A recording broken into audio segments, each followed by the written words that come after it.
2008, e quan ish kryeministrin drejt Sali Berishës në cejt notin e zgjedhjeve të vitit 2009.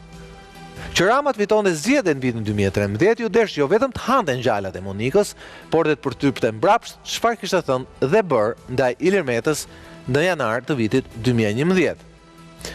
Por gjërat ndryshuan në vitin 2017. Ilir Meta, sapo zgjedhur president nga socialistët, doli në fushat kundër tyre, por ishte vonë. Edi Rama futi në sjetull Lulzim Bashën dhe 19 mandatet e LSI-s në ato zgjedhje për herë të parë nuk patën më asnjë vlerë në peshoren e pushtetit politik. Pas 2 dekadash lojet fort në majet e pushtetit, Ilir Meta përjetoi me krizat forta mandatin e presidentit dhe fillimisht afrimin e më pas njëjtësimin me Sali Berishën. Sot, pas një krize të fort besimi dhe pas disa tradhtish që filluan me Bashën, vazhduan me ish-bashkëpunëtorët e tij dhe përfunduan dhe me divorc me Monika Kryemadhin, Partia e Ilir Metës e reja ka ndryshuar emrin, programin dhe orientimin ideologjik. Dhe sot, pas zyrtarizimit të fletëve të votimit, kjo parti nuk do të rezultojë në këto fletë për herë të parë që prej zgjedhjeve të vitit 2005 kur ajo mori pjesë. Por Ilir Meta është Ilir Meta. Ndërsa Berisha e futi atë në listën e sigurt të Fierit, ai nga Qelia me një lëvizje të beft e braktisi atë për të kandiduar në listën e hapur të opozitës në Tiranë. Lëvizja e Metës ishte një shiring testosteroni për formacionin e tij politik, jo pak të tronditur nga arrestimi i tij në një mënyrë për cilën nuk ishin dakord as në një pjesë e madhe e armiqve të tij të betuar, të cilët pan aty preludin e asaj që mund t'i ngjante atyre vetë më vonë. Por Ilir Meta nuk dorëzohet lehtë. Dhe në ditët e tija më të mira gjithmonë ai ka luajtur all in në pokerin politik të partisë vet dhe më pas edhe në pjasën kombëtare. Sot situata është pak më ndryshe, jo vetëm sepse ai kandidon si burgosur, por edhe sepse vetë Partia Demokratike nuk duket aq e motivuar për fitore, se sa më shumë për të blinduar rikthimin e Sali Berishës. Por Partia e Lirisë në 12 maj mund të ketë fitoren e saj të vogël, me marrjen e mandatit si deputet, Ilir Meta automatikisht lirohet nga Qelia. Dhe kur shkojnë në kuvent, do ketë pas vetes së paku dhe 3 deputetë të tjerë të Partisë së Lirisë. Dhe kush mund thot pastaj se loja e Ilirit ka marruar? Për këtë do flasim sonte. Sigla.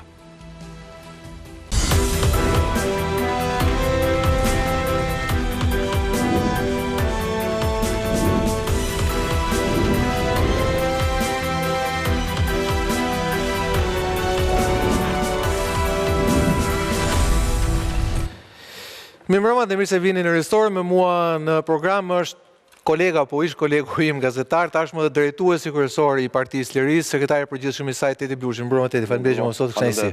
Me mua janë dy kolegët e mi, Skënder Menxhozi nga Eva News Pikalo, mirëmbrëma Skënder. Dhe Blereja më e re dhe fundit nga Buzë News Martin Leka. Mirëmbrëma Martin. Faleminderit që jemi me mua sonte. Megjithatë, Teti do doja ta nisim me ty sepse nuk kemi pasur dhe rast edhe të jemi shpesh program.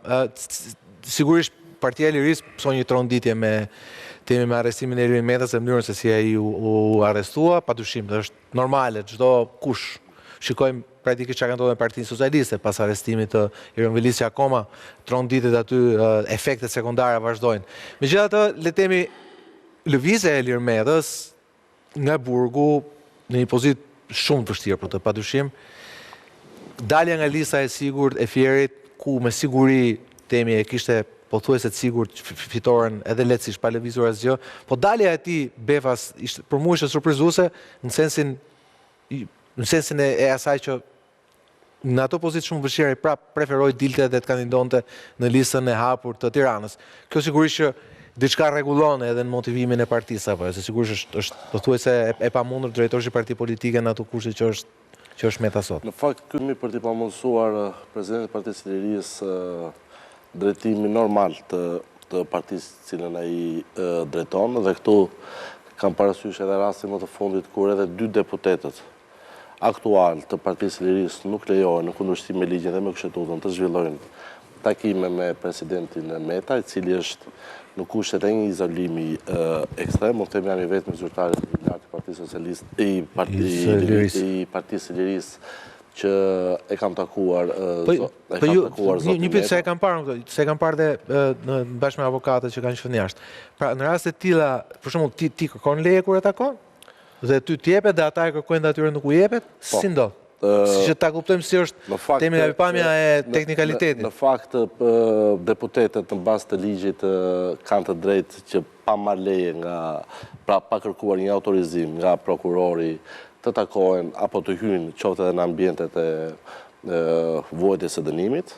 Ndërkohë Paraburgim të rastës, se t'jemi mos saktë, se nuk është duke vujt dënim, është i pa dënuar. Pa diskutim që por i referojmë vetëm ligjit, çfarë parashikon ligji që deputetët, apo qoftë edhe eurodeputetët, sepse kemi edhe rastin e zotit Beleri, nuk ka nevojë të kërkojnë një autorizim për të hyrë në këto institucione.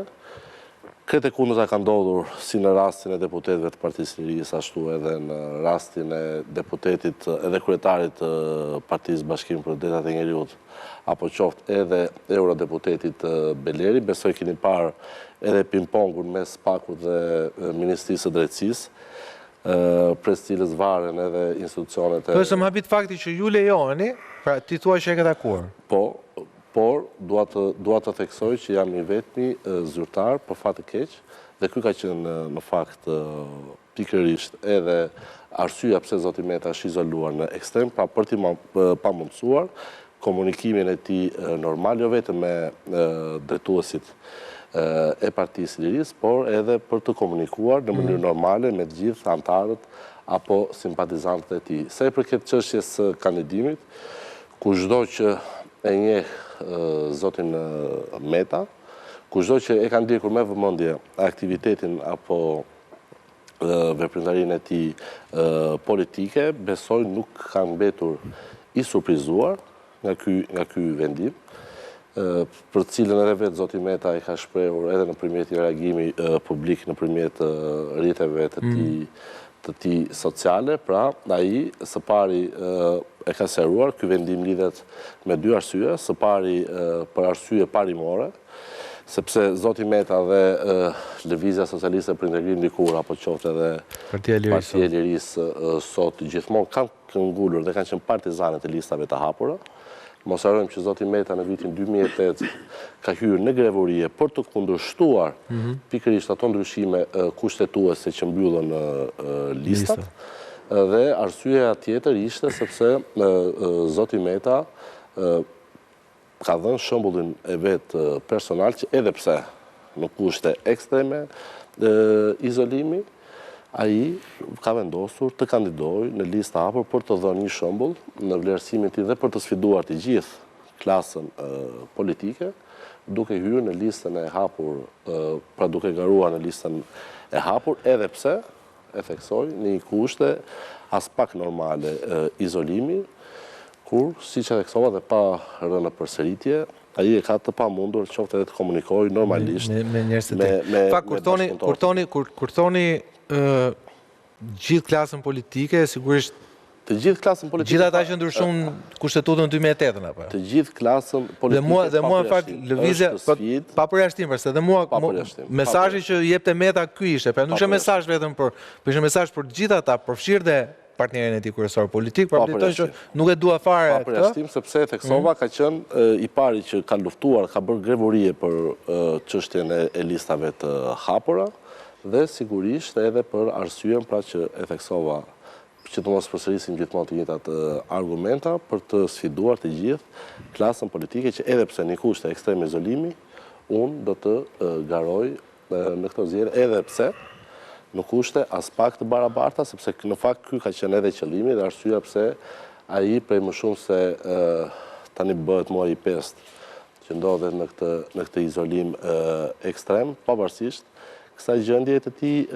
juridike, ai sfidon të gjithë, duke kandiduar, edhe pse, dua ta theksoj, ka patur një propozim të kryesisë së Partisë së Lirisë, që i kërkonte që zoti Meta pikërisht për këtë arsye të ishte pjesë e listave të mbyllura gjatë negociatave me Partinë Demokratike. Fakt është veprimi i logjikshëm se mendoj që nëse do të ishte në listë mbyllur qoftë në Tiranë, prap do të ngjante temi gjatë tashmë në listën e votuesve nuk do të ishte stema Partisë së Lirisë, apo jo, do të ishte te kandidati, po jo tek stema, kuptohet ajo që ishte stema PD-s.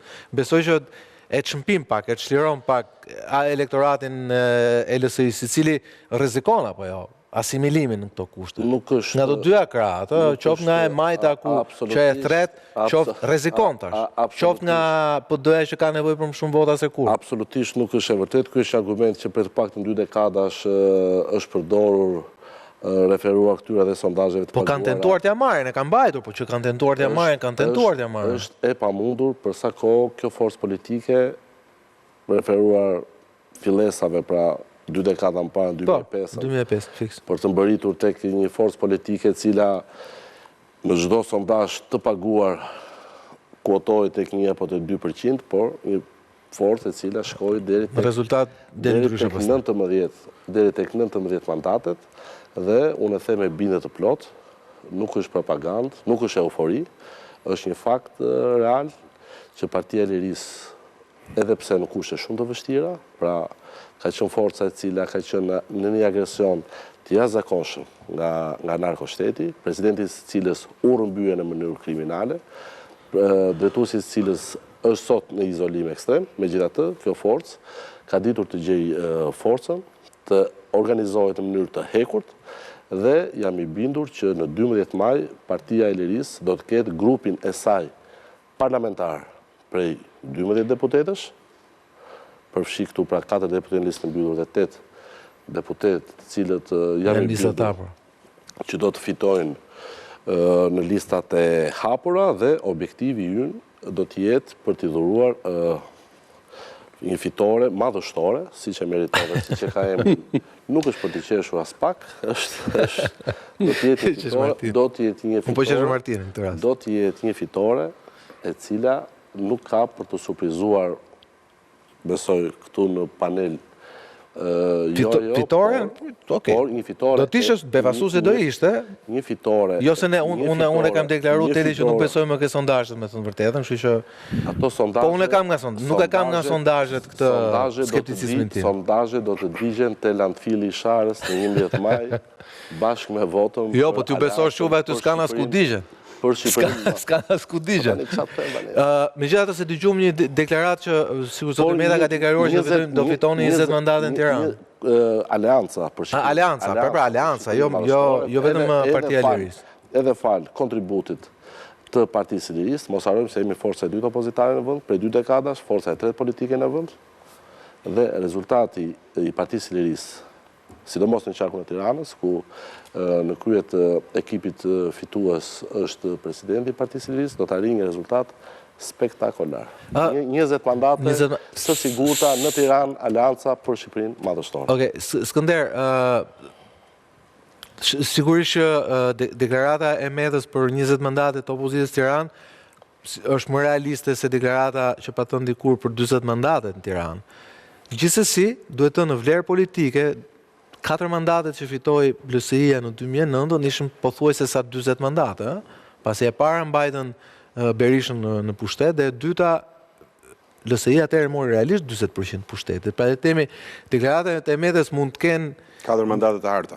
Po pra. Mund të kenë dramatitet që po nga ana tjetër realisht Meta fitoi 40% pushtetit 2009. Pra le të themi, është kushtet vështira, po nuk është e parë që Meta ka qenë kushtet vështira. Kështu që na ka befasuar gjithmonë. Është vërtet ajo sondazheve që e kanë nxjerrë 1%, 2% dhe pastaj 2017 fitoi 19 mandate, duhet toni fitoi 19 mandate jashtë aleancës me PD-n, jashtë aleancës me PS-n, duhet të them disa gjëra shkurt. E para, ne kemi qenë atë ditë që Meta është arrestuar në mënyrë shumë të shëmtuar në këtë panel dhe besoj t'je kujton që ishim unanim në atë që thamë se kjo është një gjë e cila nuk është mirë të ndodhë në një vend civil, me një president Republikës, me një kryetar partie, për mënyrën se si ai u trajtua.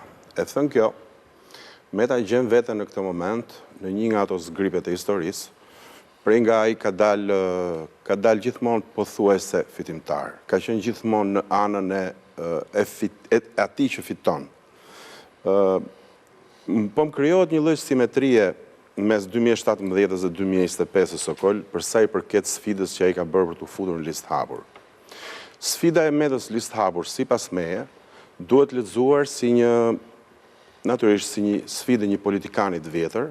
Po që ja bën gjithve, ja bën dhe Berishës, ja bën Berishës, më fal. Dhe kjo është e bukur, se me Ramën e ka përballë, ka armik, po në farë mënyrë ka dhe një sfidë me Berishën. Sokol, tash me gjithë respektin dhe nuk është se po e atakoj, ja bën zotit Blushi dhe gjithë strukturave të partisë fillimisht. Patjetër. Ju keni për detyrë që unë që jam në kushte ekstreme, pa mundësie fizike për të qenë fushat me ju, një shërim testosterone e jashtëzakonshme që i bën Partisë së Lirisë. Mbi 10.000, unë dëgjoj këto orë që një mandat në Tiranë në listë në hapur mund të shkoj diku tek 15.000 votat nëse s'jam gabim. Megjithatë këto janë shifra që varet cili mandat. 8, 12, 15 varet. Po dëgjova Monikën që tha para ca ditësh ajo tha 30. Po kam përshtypjen se ajo ishte një tjetër shiring testosterone. Pra ishte edhe një tjetër tani Meta po busti që Monika bën që të gjithë baza e LSI-s Tiranë votoi se nga burgu i Florit i presidencës, ku në 2017 siç ti e kujtove me drejtë